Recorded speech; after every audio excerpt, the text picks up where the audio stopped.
সারসিনা দরবার শরীফ বা সারসিনা দারুস সুন্নাত বাংলাদেশের একটি আধ্যাত্মিক শিক্ষা কেন্দ্রের অন্যতম দরবার শরীফ ও ধর্মীয় প্রতিষ্ঠান।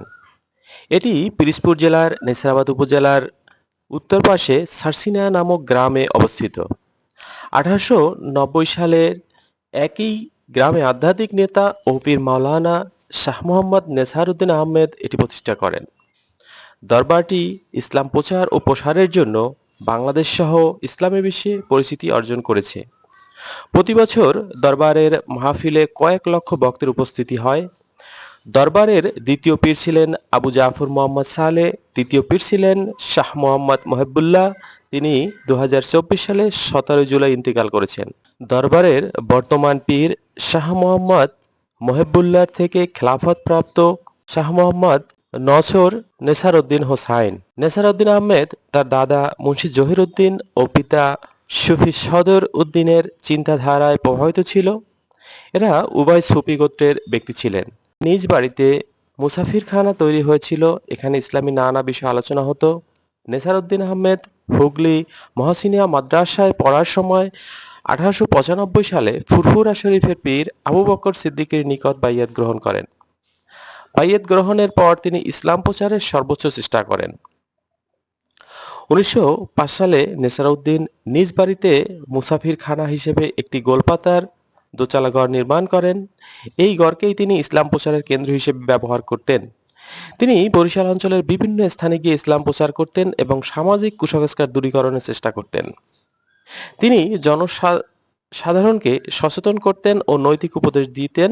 এছাড়া তিনি এই খানকায় তরিকায় সব তালিম, তরবিয়া, ঈমান, আকীদা সহ ইসলামের মৌলিক নীতি রীতি বিষয়াদি শিক্ষা দিতেন। এভাবে এই প্রতিষ্ঠানটি একসময় সারসিনা মাদ্রাসা নামে পরিচিতি লাভ করে।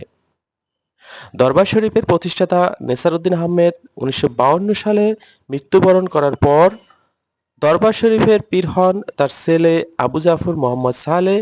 আবু জাফর মোহাম্মদ সালের সময় দরবারের বহু উন্নয়নমূলক কাজ হয়। তিনি সারা দেশব্যাপী জনহিতকর কাজের মাধ্যমে পরিচিত হয়ে ওঠেন। তিনি শিক্ষা ও সামাজিক সচেতনতা নিয়ে উল্লেখযোগ্য কাজ করেন। তার এই কাজের জন্য 1980 সালে জাতীয় স্বাধীনতা পুরস্কার লাভ করেন। এই দরবারের প্রধান নেছারউদ্দিন ইসলামের খেদমত করে প্রায় অগণিত মুরিদ তৈরি করেছিলেন। তিনি 1950 সালে এদের মধ্যে বাছাইকৃত 1401 জন মুরিদকে সাথে নিয়ে হজ যাত্রায় রওনা দিয়েছিলেন। 1912 সালে নেছারউদ্দিন একটি মক্তব প্রতিষ্ঠা করেন। পরবর্তীতে 1931 সালে এটি সারসিনা দারুস সুন্নাত আলিয়া মাদ্রাসায় পরিণত হয়। প্রতিষ্ঠাতা আল্লামা নেছারউদ্দিন মাদ্রাসার জন্য মঈনুদ্দিন চিশতির হল, আল ফেসানি হল, নেসার হল প্রতিষ্ঠা করেন। দ্বিতীয় পীর আবু জাফর মোহাম্মদ সালেহ প্রায় 3000 শিক্ষা প্রতিষ্ঠান গড়ে তুলেছিলেন। তিনি ইসলামী আরবি বিশ্ববিদ্যালয় প্রতিষ্ঠার আন্দোলন ও ইবতেদায়ী মাদ্রাসার জন্য সংগ্রাম করেছেন। সদ্য মৃত্যুবরণ করা মাওলানা শাহ মোহাম্মদ মহিবুল্লাহ দারুল উলুম নেসারিয়া মাদ্রাসা নামে একটি দিনিয়া মাদ্রাসা প্রতিষ্ঠা করেন। এই মাদ্রাসার তরফ থেকে 1941 সালে শাহ সুফি নেছারউদ্দিন আহমেদ বাঙালির হজ যাত্রীদের জন্য একটি ফার্ম তৈরি করেন। ফার্ম থেকে নেসারিয়া মুসাফিরখানা প্রতিষ্ঠা করা হয়। 1943 সালে জমিয়তে হিজবুল্লাহ নামে একটি ইসলামী সংগঠন প্রতিষ্ঠা করেন। এছাড়া 1945 সালের মাদ্রাসা শিক্ষার্থীদের সুন্নাহ অনুযায়ী আমল করার জন্য কেবলা সিনহা বোর্ড গঠন ও শিক্ষার্থীদের আত্মকর্মসংস্থান ব্যবস্থার জন্য তাঁত শিল্প গড়ে তুলেছিলেন। শাহ মোহাম্মদ মহিবুল্লাহ একটি সরকারি মিনি হাসপাতাল, পূবালী ব্যাংক অডিটোরিয়াম, ডাকবাংলো এবং মাহফিলের জন্য বিশাল মাঠ, অজু গোসলের জন্য কৃত্রিম জলাধার, ফোয়ারা প্রভৃতি প্রতিষ্ঠা করেন এবং এখানে এশিয়ার মধ্যে সর্ববৃহৎ মিনার তৈরি হচ্ছে।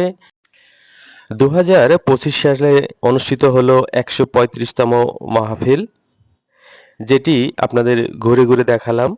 এখানকার পরিবেশ এবং সৌন্দর্য এবং ইসলামের আধ্যাত্মিক কেন্দ্র সারসিনা দরবার শরীফ। সবাইকে শুভেচ্ছা সালাম জানিয়ে আজকের মতো এখানেই শেষ করছি। ভালো থাকবেন সবাই। আল্লাহ হাফেজ।